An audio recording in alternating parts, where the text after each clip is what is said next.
इस वीडियो में हम लोग सीखेंगे यूज ऑफ आई हैव।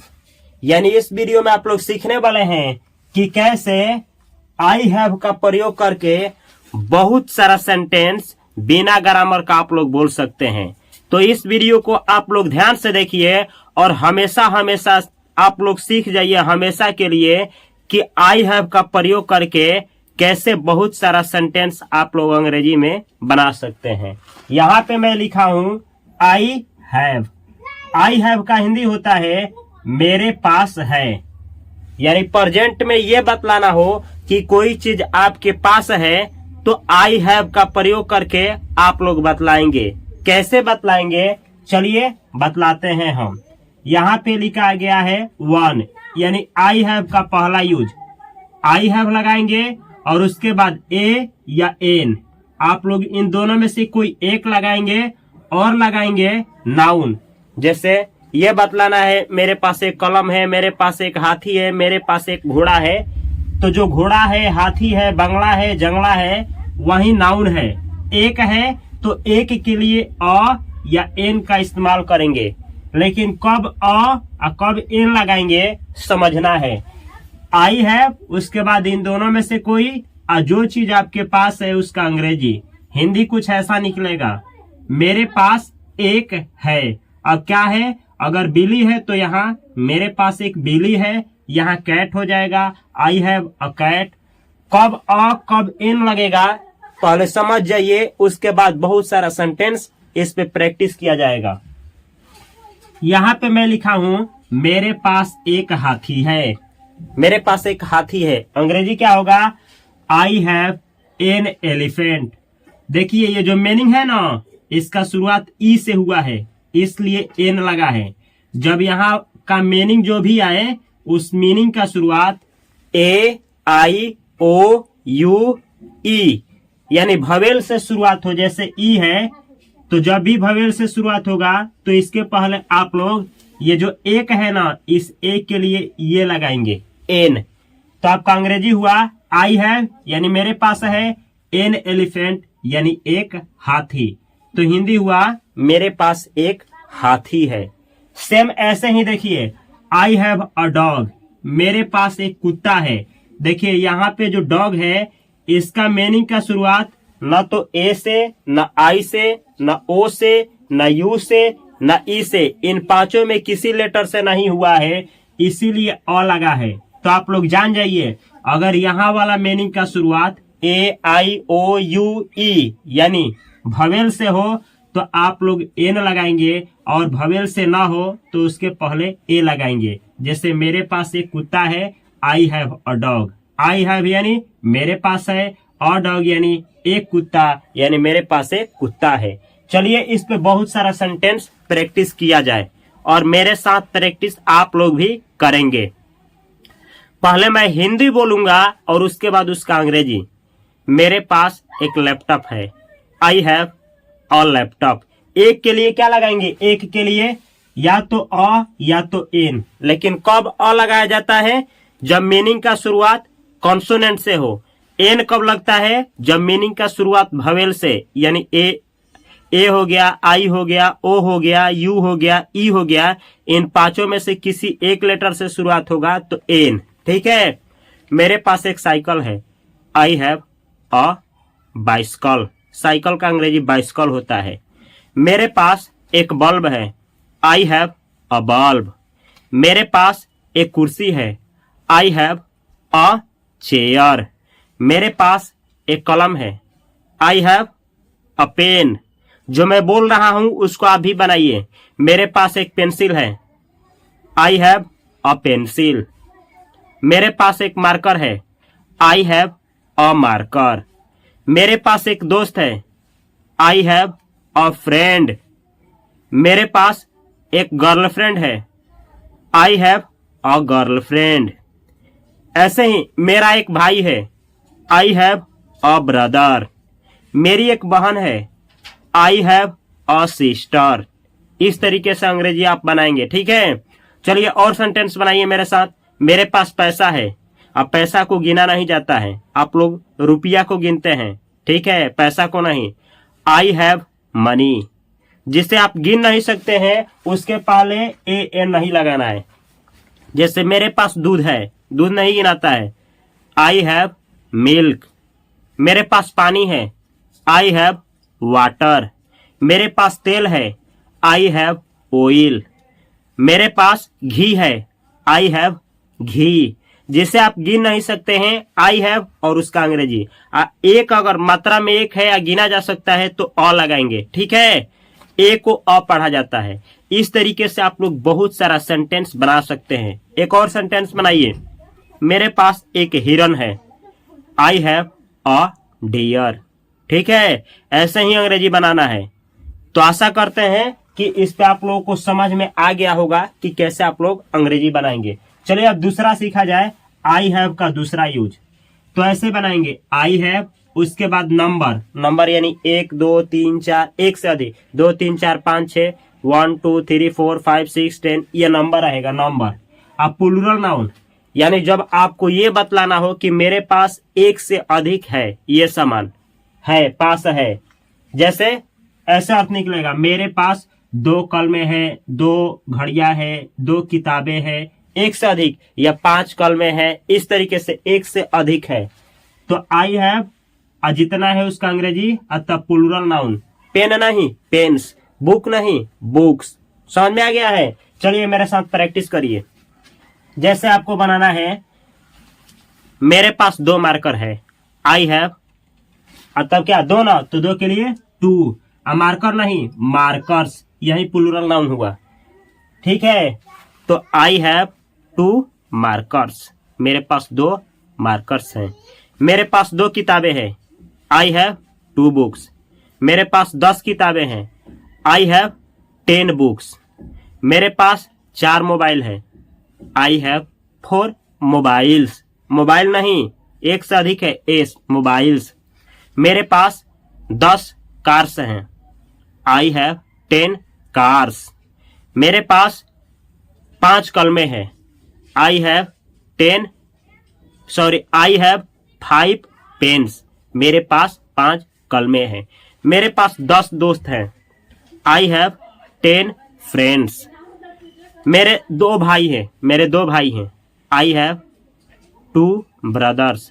अब आई हैव 2 ब्रदर्स का मतलब ये नहीं हुआ कि मेरे पास 2 भाई हैं, नहीं, इसका मतलब ये हुआ कि मेरे 2 भाई हैं। जब रिलेशन का बात आता है तो ऐसे बोला जाता है अंग्रेजी। मेरी 2 बहनें हैं, आई हैव 2 सिस्टर्स। मेरी 5 बहनें हैं, आई हैव 5 सिस्टर्स। मेरे 6 भाई हैं, आई हैव 6 ब्रदर्स। ऐसे आप लोगों को अंग्रेजी प्रैक्टिस करना है। ठीक है, चलिए अब सीखा जाए। जैसे यहाँ पे मैं एग्जांपल लिया हूं, मेरे पास 2 कलमे हैं। अंग्रेजी कैसे बनेगा? आई हैव, 2 के लिए 2, कलम के लिए पेन नहीं पेन्स, एक से अधिक है तो पेन्स। I have 2 pens. मेरे पास 2 कलमे है। प्रेजेंट के लिए इस्तेमाल होता है, प्रेजेंट टाइम में आपके पास है। चलिए अगला सीखा जाए। आई हैव का तीसरा स्ट्रक्चर कुछ ऐसा बनता है। सबसे पहले आई हैव लगाएंगे और उसके बाद आप लोगों को याद रखना है कि इसके बाद आप लोग आई हैव के बाद प्लस में लगाएंगे टू V1। ठीक है, आई हैव, तब 2 के साथ V1 का इस्तेमाल करेंगे और उसके बाद अदर वर्ड्स। ये याद रखना है, आई हैव, जो भी वर्ब का पहला रूप, जैसे जाना के लिए गो तो टू गो, खाना के लिए ईट तो टू ईट। V1 के पहले 2 लगाएंगे और उसके बाद अदर वर्ड्स। जब इसका प्रयोग करेंगे तो क्या बतलाएगा? विवशता या मजबूरी। जैसे प्रेजेंट में आपको कोई काम मजबूरन करना पड़ता है, ऐसा दिल नहीं करता है, लेकिन मजबूरी में आप कोई काम करते हैं प्रेजेंट टाइम में, और उसको बतलाना है कि जैसे मुझे पढ़ाना पड़ता है, अब मन नहीं है लेकिन पढ़ाना पड़ता है, या मुझे पढ़ना पड़ता है, या मुझे वहां जाना पड़ता है, या मुझे खाना बनाना पड़ता है। ऐसा सेंटेंस बनाना है, प्रेजेंट टाइम में वो काम करना पड़ता है। ऐसे चीजों को बतलाने के लिए आई हैव, उसके बाद 2, जो काम मजबूरन करना पड़ता है उसका पहला रूप। ठीक है, और उसके बाद अदर वर्ड्स जो बाकी बचेगा। इसका मतलब क्या हुआ, ये व्यवस्था या मजबूरी, प्रेजेंट टाइम में व्यवस्था या मजबूरी बतलाने के लिए, कंपल्सन बतलाने के लिए किया जाता है। अर्थ कुछ ऐसा निकलेगा, पढ़ता है या पढ़ती है। जैसे मुझे पढ़ाना पड़ता है, अंग्रेजी क्या होगा, मुझे पढ़ाना पड़ता है। देखिए मुझे पढ़ाना पड़ता है तो I have to, I have to. अब पढ़ाना का अंग्रेजी क्या होता है, टीच, टीच, V1 है teach. I have to, I have to. अब पढ़ाना का टीच तो teach, I have to teach, मुझे पढ़ाना पड़ता है। इस तरीके से अगर आपको बोलना हो मुझे अंग्रेजी बोलना पड़ता है, पहले आप बनाइए मुझे बोलना पड़ता है, I have to speak. I speak यानी बोलना, आई हैव टू स्पीक, मुझे बोलना पड़ता है। क्या बोलना पड़ता है, अंग्रेजी। तो लास्ट में इंग्लिश लिखिए, अंग्रेजी का English, I have to speak English, I have to speak English, मुझे अंग्रेजी बोलना पड़ता है। ऐसे ही कहना, मुझे भोजपुरी बोलना पड़ता है, I have to speak Bhojpuri. मुझे हिंदी बोलना पड़ता है, I have to speak Hindi, Hindi बोलना पड़ता है तो हिंदी। मुझे उर्दू बोलना पड़ता है, I have to speak Urdu. ठीक है, अच्छा बहुत सारा सेंटेंस बनाइए। मुझे मार्केट जाना पड़ता है, I have to go to market. किसी जगह को जाना होता है तो टू और उसके बाद उस जगह का स्थान का इंग्लिश। ठीक है, जैसे मुझे पढ़ना पड़ता है, आई हैव टू स्टडी। ठीक है, मुझे सोचना पड़ता है, आई हैव टू थिंक। मुझे खेलना पड़ता है, आई हैव टू प्ले। मुझे क्रिकेट खेलना पड़ता है, I have to play cricket. ठीक है, मुझे नाचना पड़ता है, आई हैव टू डांस। ठीक है, इस तरीके से आप लोग बहुत सारा सेंटेंस बना सकते हैं। आई हैव टू और उसके बाद जो क्रिया आपको करना पड़ता है मजबूरी में उसका V1। जैसे जाना पड़ता है तो गो, खेलना पड़ता है तो प्ले, पढ़ाना पड़ता है तो टीच, नाचना पड़ता है तो डांस, सोचना पड़ता है तो थिंक। इस तरीके से V1 का इस्तेमाल करके बहुत सारा सेंटेंस आप लोग बना सकते हैं और आप लोगों को प्रैक्टिस भी करना है। ठीक है, चलिए अब आगे सीखा जाए कि आई हैव का चौथा यूज कैसे किया जाता है। तो ध्यान से देखना है, आई हैव और उसके बाद जो क्रिया रहेगा उसका तीसरा रूप और लास्ट में जो भी बचेगा उसका अंग्रेजी। यह अर्थ क्या दिखाएगा, वर्क इज कंप्लीटेड, यानी जो काम आपको मिला है वो काम आप कंप्लीट कर लिए हैं। अगर इस चीज को बतलाना है, जैसे मानिए कि मम्मी आपको बोलिए खाना खा लो, आप खाना खा लिए हैं, काम डन हो गया है। ठीक है, इसको कैसे आप अंग्रेजी में बोलेंगे। या मुझे पढ़ाना है, मानिए कि हम पढ़ा लिए हैं, हमको किसी से कहना है कि मैं पढ़ा लिया हूँ, कैसे अंग्रेजी में बोला जाएगा। तो यही काम करेगा आपको, जब जो काम है वो काम वर्क इज कंप्लीटेड, काम कंप्लीट हो गया है, पूरी तरीके से वर्तमान समय में खत्म हो गया है। जैसे ऐसे बतलाएंगे, काम पूरा हो गया है या काम पूरा हो चुका है। हिंदी पे मत जाइए कि चुका है, चुकी है, हो गया है, गई है, नहीं, काम आपका समाप्त हो गया है, कंप्लीट हो गया है, डन हो गया है। तब बनाएंगे आई हैव और जो क्रिया है उसका तीसरा रूप। ठीक है, जैसे एग्जांपल लेकर के आपको दिखा रहा हूं मैंने खा लिया है या मैं खा चुका हूं। सेंटेंस में मत जाइए, आप जो खाना खा रहे हैं वो काम खत्म हो गया है, आप खा लिए हैं, खाने की क्रिया समाप्त हो गई है। तो मैंने खा लिया है, मैंने खा लिया है, अंग्रेजी क्या होगा, आई हैव। खाना खाना का अंग्रेजी ईट होता है, आई ईट का ईट, एट, ईटेन, तीसरा रूप eaten, I have eaten. I have eaten यानी मैंने खा लिया है, यानी खाने का काम हो गया है। ठीक है, मैंने खा लिया है। अब बोलना है मैंने पढ़ा लिया है, I have read, read, red, red, I have read, मैंने पढ़ा लिया है। ठीक है, इसी तरीके से मैंने सोच लिया है, I have thought, think, thought, thought होता है, आई हैव थॉट, मैंने सोच लिया है। मैंने कर लिया है, आई हैव डन, मैंने वो काम कर लिया है, I have done that work, मैंने वह काम कर लिया है। ठीक है, इस तरीके से आप लोग बहुत सारा सेंटेंस आई हैव और जो क्रिया आपको करने के लिए बोला गया है आ कंप्लीट है उसका तीसरा रूप। ठीक है, जैसे मैंने खाना बना लिया है, आई हैव कुक्ड फूड, मैंने खाना बना लिया है। इस तरीके से आप लोगों को बहुत सारा सेंटेंस बनाना है। मैंने नाच लिया है, आई हैव डांस्ड, डांस्ड तीसरा रूप, ठीक है। आई हैव डांस्ड, मैंने नाच लिया है। मैंने क्रिकेट खेल लिया है, आई हैव प्लेड क्रिकेट, मैंने क्रिकेट खेल लिया है, ठीक है। तो आई हैव जो काम आप कर लिए हैं उसका तीसरा रूप आप लोग बोल सकते हैं। अर्थ क्या निकलेगा कि प्रेजेंट टाइम में आप वो काम को खत्म कर चुके हैं, कंप्लीट कर लिए हैं, ठीक है। अब चलिए आगे सीखा जाए कि आप लोग कैसे आई हैव का पांचवा प्रयोग, किस तरीके से आप पांचवा प्रयोग करेंगे। कुछ ऐसे ध्यान से देखना है। I have been, I have been, I have been का इस्तेमाल करेंगे। अगर यहाँ नाउन जैसे कि वहां था तो यहाँ एक नाउन आएगा, उसके पहले ए या एन लगेगा। कैसे लगेगा मैं बतलाया हूं। उसके बाद फोर सिंस लगेगा और लास्ट में टाइम लगेगा। जैसे आपका अर्थ क्या निकलेगा, मैं से हूं। जैसे आप कहते हैं ना कि मैं 2 सालों से एक डॉक्टर हूं, मैं 5 सालों से एक विद्यार्थी हूं, मैं 10 सालों से एक इंजीनियर हूं। ये ऐसा सेंटेंस, मैं इतना सालों से ये आदमी हूं, डॉक्टर हूं, टाइम रहेगा उसमें, टाइम से हूं, मैं से हूं। जैसे मैं 2024 से एक शिक्षक हूं, या मैं 2015 से एक शिक्षक हूं। ऐसा सेंटेंस जब भी कहना हो मैं से हूं तो सबसे पहले आई हैव बीन, और डॉक्टर है तो और डॉक्टर, जैसे ऐसे बनाना है। मैं देखिए सबसे पहले आई हैव बीन और डॉक्टर, मैं एक डॉक्टर हूं, कितना दिन से है उसका अंग्रेजी बनाते समय फॉर कब लगेगा, सिंस कब लगेगा, समझिए। जब ड्यूरेशन ऑफ टाइम हो, जैसे 2 months, 3 months, 1 hour, 5 hours, 2 minutes, 3 minutes, ऐसा ड्यूरेशन रहे कि इतना टाइम से, तो फॉर के बाद टाइम। और जब ये बतलाना हो एग्जैक्ट टाइम, पॉइंट दिया हो, जैसे जनवरी से, फरवरी से, या संडे से, या मंडे से, या 2015 से, या जन्म से, ठीक है, या बुढ़ापे से, या जवानी से, कुछ ऐसा दिया हो तो सिंस और उसके बाद उसका मीनिंग। नहीं समझ में आया है तो एग्जाम्पल लेंगे, क्लियर हो जाएगा, ठीक है। ध्यान से देखिए। जैसे मुझको कहना है मैं 5 सालों से एक डॉक्टर हूँ, मैं 5 सालों से एक डॉक्टर हूँ।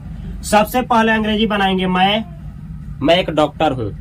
जब टाइम दिया रहेगा तो आई एम अ डॉक्टर नहीं बनाएंगे। अगर आई एम अ डॉक्टर कहेंगे गलत हो जाएगा, क्योंकि इसमें समय है।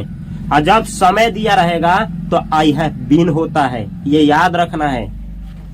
मैं एक डॉक्टर हूं तो अंग्रेजी क्या होगा, I have been a doctor, I have been a doctor. अब आई हैव बीन क्यों लगा है, क्यों मैं आई एम ए डॉक्टर नहीं लिखा हूं, इसलिए कि इसमें टाइम दिया है। और जब टाइम देगा तो आई एम अ डॉक्टर नहीं तो गलत हो जाएगा, ये याद रखना है, ठीक है। I have been a doctor, मैं एक डॉक्टर हूं। अच्छा, ये पूरा पार्ट उड़ा दीजिए। I have been a doctor का मतलब क्या हुआ, मैं एक डॉक्टर हूं, लेकिन इसमें निश्चित है कि ये बोध कराएगा कि ये टाइम बतलाने के अर्थ में बतलाया गया है। जैसे I have been a doctor, मैं एक डॉक्टर हूं, कितना सालों से भाई, 5 सालों से। तो ऐसा देगा 5 सालों से, 2 महीनों से, 10 दिनों से, तो फॉर का प्रयोग होता है। फॉर 5 के लिए 5, सालों के लिए ईयर्स, ईयर नहीं, एक से अधिक है, years. I have been a doctor for 5 years, मैं 5 सालों से एक डॉक्टर हूं। ऐसा ही कहना है। चलिए, मैं 10 सालों से एक विद्यार्थी हूं। I have been a student for 10 years। मैं ऐसे ही बनाना है कि मैं 20 सालों से एक इंजीनियर हूं, 20 सालों से।